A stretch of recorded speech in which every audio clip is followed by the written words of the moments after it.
I Walk in Eternity here, and today I'm reviewing Doctor Who, The Impossible Astronaut. This is the first episode of Series 6, or Series 32, whatever you like, and also the first of a two-parter written by Stephen Moffat. Now, before I get into the review, I just really want to talk about two things. First up, I want to applaud BBC America. They have been treating this show how it should be treated. They've done a ton of advertising. They're really treating the show great, and just showing it here in the U.S. hours after it was transmitted in the U.K. is just really cool. And I think that now more people are getting, in America at least, are getting to know exactly what Doctor Who is. It's a pretty big contrast to 4 years ago when my aunt thought Doctor Who was a show about owls. Yeah. So the second thing is that this review will contain spoilers. So if you haven't seen the episode, go watch it. Get on iTunes or Zune Marketplace. You can download it there or rent it. You can get it in HD. So go do that right now, and then come back for this review.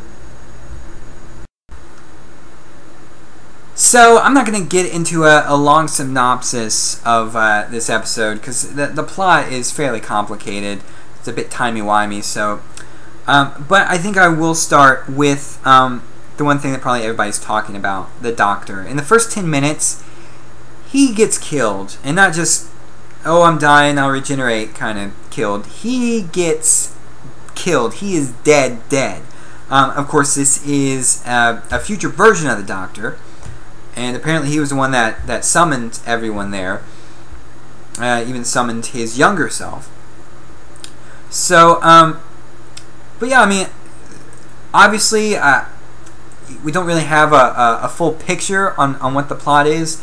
Really, all that we know is that sometime in the future, the Doctor will get killed by an astronaut.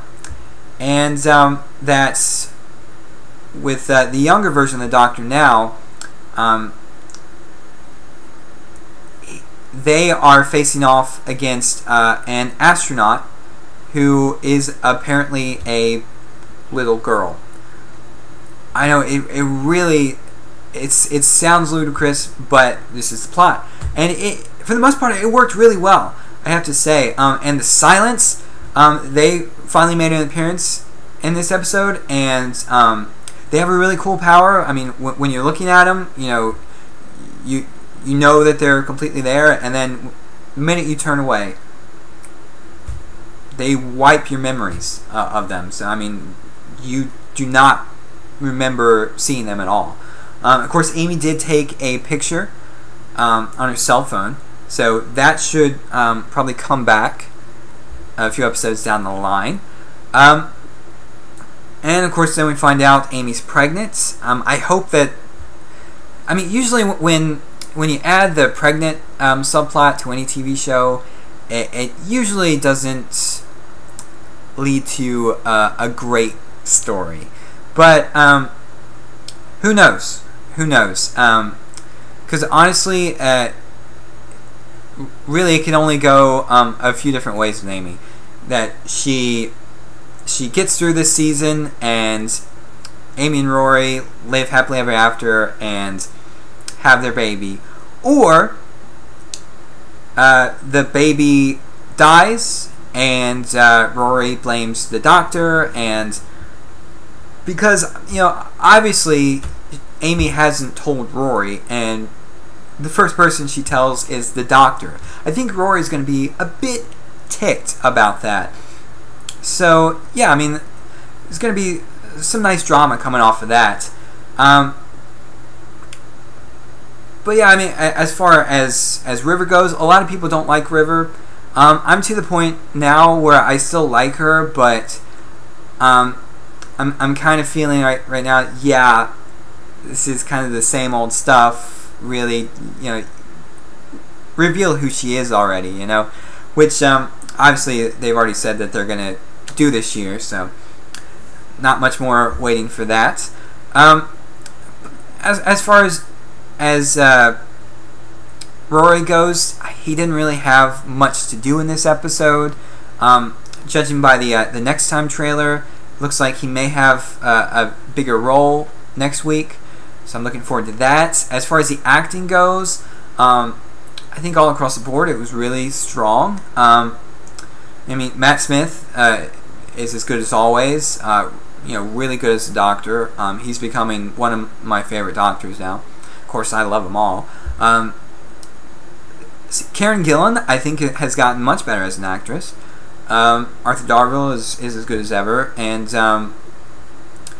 yeah, I mean, across the board, it was really good performances. As far as directing goes, I believe this one was directed by Toby Haynes, who last year directed the season-ending two-parter, The Pandora Opens and The Big Bang, as well as A Christmas Carol. And he does a wonderful job in this. I mean, the framing of some of the shots in this are just beautiful. With the one scene with the astronaut coming out of the lake, that was a really beautiful shot. So thumbs up for his direction. I really hope he continues on his show for a while. See what else to talk about in this one. More or less gone through the speculation. Another thing I guess I should talk about would be the cliffhanger ending. Really, this one ended with River and Rory. They found a bunch of a complex tunnel system under the ground, and of course the silents were all in there, but they forgot they saw them. And in that tunnel system, they find the TARDIS from the Lodger. And what happens is when they enter, an alarm goes off, and of course the silence creatures are coming towards them. And really just focuses on River, and you can kind of see and hear like the crackling of electricity. And earlier in the episode, one of the silence creatures did kill a woman with using, I guess, electricity from the lights and everything. So we're led to believe in this cliffhanger that Rory has died because River shouts out Rory, and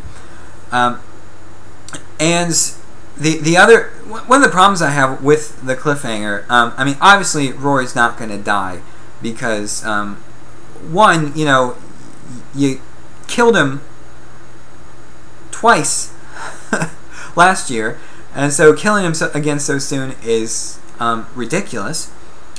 And the other part of the cliffhanger is with Amy and the doctor, and of course Canton's knocked out cold. But she tells him she's pregnant, and that's fine as long as the story goes somewhere. But then the astronaut comes out, and she picks up Canton's gun, and then you see that the little girl is actually in the astronaut suit, and then it all cuts to slow-mo, and the doctor's like, "What are you doing?" And Amy's just responds, "Saving your life," and shoots it. And it's just like this slow-mo, the way they sound, I don't think, it just doesn't work. I think that they kind of had to do that to kind of get the question and response in and everything. It just didn't really work for me. I think the slow-mo thing is a cheesy thing, and didn't really work for me. So that's one of the things about the episode I didn't like. But overall, a very strong season opener. I would say this is probably the best season opener we've ever gotten for Doctor Who. And I'm really looking forward to next week, because I really have no idea where this story is going. I mean, will they be able to save the Doctor's life? I mean, really, what are these silence creatures after? What is the TARDIS from the Lodger doing there? I really want to know what happens next. So I'm definitely giving this episode a 5 out of 5. Really looking forward to next week. Until then,